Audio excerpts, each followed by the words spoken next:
My name is Sophia Theodoro, and I'm the Senior Vice President of Human Resources at LoyaltyOne. The reality is that if HR is the expert in building organizational capability through leadership, there's probably more pressure on an HR executive to be the role model of a great leader. David Dowell, Vice President, Organizational Development, Dream Unlimited Corporation.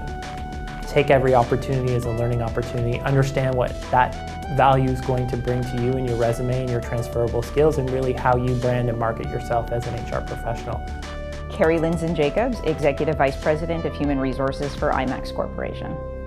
The people you're working for, particularly as an HR executive, need to trust you, and they need to feel that you're going to take all that background information and everything they see on your resume, and that you're going to be able to apply it in a really meaningful way for their organization to help them establish their people strategy that ultimately is there to help them drive the success of their business. Dave Clarkson, Cisco Systems Canada, VP Strategy Planning and Operations.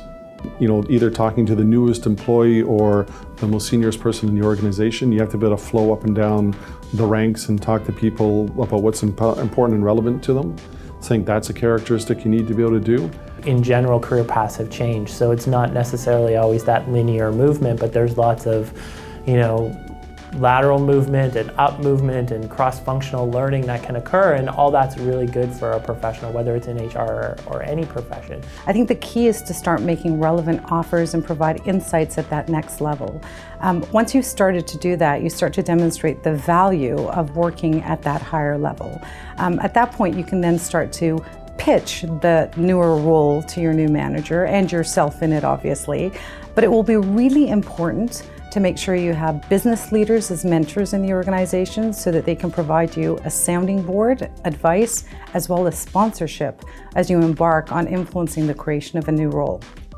The one piece of advice that I'd give someone that wants to achieve the role is to not focus on their own success or how to promote themselves, but success in HR comes when you help the business be successful. And I think that happens on a macro level when you're truly supporting the success of the company, but it also happens on an individual micro level every time you help an employee or a manager be successful at what they're doing. The pace of change that we're experiencing right now is unprecedented. And the reality is, in being able to align your employees to new products, new services that meet customer demands and needs is the only way an organization is going to become agile and innovative. Otherwise, you become irrelevant and stagnant as an organization to your customer base.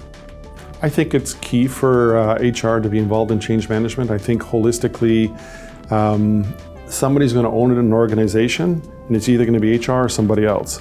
So in different organizations that I've worked with, operations has owned it.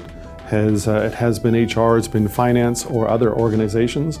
I think it's a discussion you want to be involved in, and if you're not, there's a problem. Being able to work with employees and leaders to help employees reduce their fear and anxiety of change, and leaders to be able to lead through change so that employees feel empowered, that they understand what change is going on, that they feel they're going to be capable to work through the change and be successful in the future is key. It's not enough to be a specialist in HR. Even if you're familiar and competent in all the different disciplines within HR, it's really not enough to run HR for a large organization. I think that what's changed today is we're actually looking for people to challenge the status quo, to come with a fresh perspective and new ideas, and to take some risks.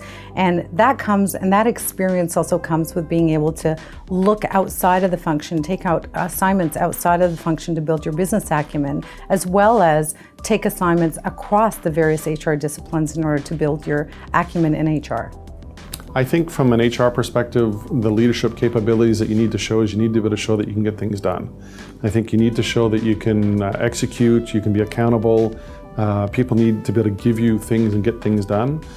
Find a problem that your business executives need solved or a pain point for them and help them solve it. Make yourself invaluable to them. Look for opportunities outside of HR too that you can draw on that maybe your skills would be valued.